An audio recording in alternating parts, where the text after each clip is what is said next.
Our guys competed today. We didn't play our best baseball game when we play a team like North Carolina, one of, if not the best team in America. It takes your best baseball game to beat them. We weren't super opportunistic offensively. We had runners on base, hitting some double plays. So disappointed we weren't more opportunistic, but I thought our process was great. On the mound, I thought our pitchers did fabulous, especially Danny Mack, giving us a strong outing, followed by Derek Voles, a freshman coming in, and really holding them at bay. So like I said, the process was great. Outcome wasn't what we wanted, but extremely proud of the way these guys competed tonight. Questions particularly for the players first? Go ahead, right here, Rod. What was it that Jake Knapp was doing so well, so effectively to keep you guys off the scoreboard for both of you guys? I would say, we knew going into this he was going to be a high velo guy, and obviously his command was going to be in the zone the whole game. He was pretty much ahead in the counts at all times, so we were just trying to get our best swings off. I thought we had a lot of good at-bats, but hard hit balls just didn't fall the way we wanted them, but I was proud of the way we battled up there today.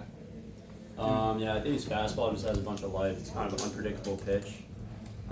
Starts in the zone and often finishes above, or has unpredictable cuts or tough at bat. But Brendan, Jimmy, can you guys just kind of take me through some of those long at bats? You pushed Jake to some 9, 10, even 11 pitches, not something he typically does, and it kept you all in the game.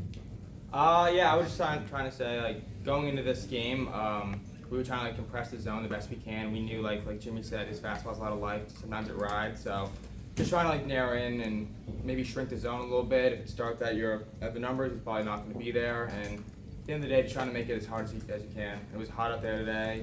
He's sweating. Try and make him throw as many pitches as he can. And when we did that, I thought we had success, but just couldn't ultimately get that big hit. In the back. Brendan, specifically for you, top 6 bases juice there. Medium deep fly ball. Just kind of tell me what you saw there. So the ball, at first I saw the ball hit, and I was like, probably going to tag here, and then I kind of saw it balloon a little bit, and then I saw how far the center field was running in. He had all the momentum, and in my head I was like, if I try and push this and I get thrown out, all the momentum's gone. Whereas if I maybe fake it, he could have an errant throw and then I score, or worst case scenario, we have Gianni Royer coming up, who's one of our best hitters, and I have utmost confidence he's going to get the job done. So that was kind of my thought process. Other questions? Okay, Chris. How, for the two of you, how are you guys going to take this experience from this game into whoever you play next? I think it gives us a lot of confidence. We knew coming in that UNC was obviously one of the best teams in the nation. We know with Danny out there, we have a shot to beat anybody. He's a hell of a pitcher. Like Coach said, we had a couple shots today, but we didn't get the job done. We'll come back tomorrow with the same fight. Questions for Coach?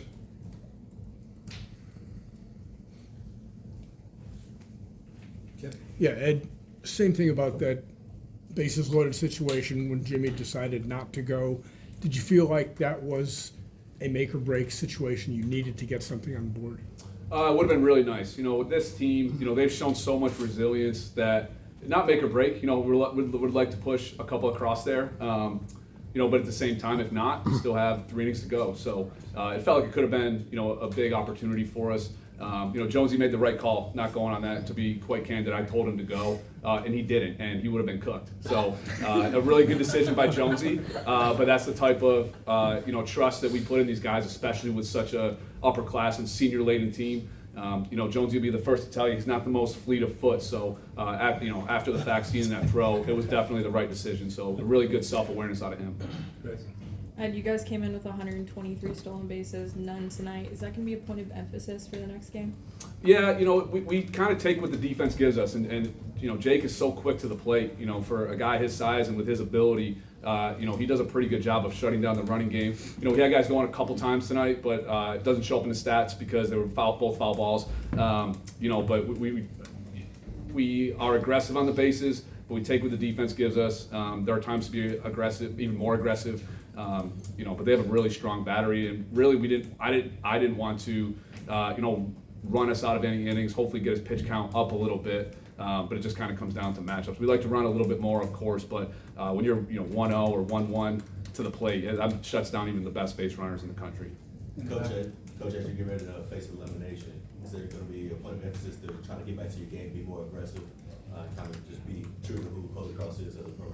Yeah, absolutely. I think our messaging has been very consistent. It hasn't mattered if it's game 1 of the season in February in Auburn, a midweek up north, or the conference championship, or now in a regional. Our messaging has been very consistent, and I think that our guys did play Holy Cross baseball today. Again, just weren't opportunistic offensively, and we can.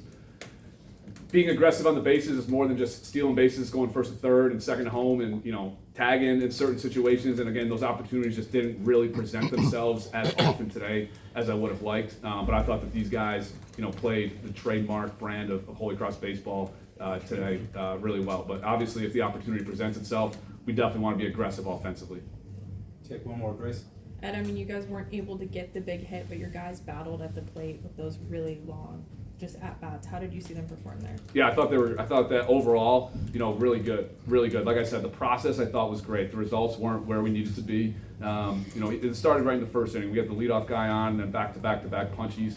So I thought that our process was really good, and I think that it's a different conversation here today. If literally 1 or 2 pitches go a different way for us, get a hit, it's a totally different conversation. So our process was great. I thought that our approach was great in the box. Ultimately, when you're facing, maybe one of, if not the best pitcher in America, the ACC pitcher of the year, that's a tough nut to crack. And there's a reason he is the ACC pitcher of the year, is because in those scenarios, he's able to bear down and get the job done. And that combined with our, lack of execution at times, that's kind of the way it went. So I thought, again, I can't say enough about our guys, and I thought our process was great.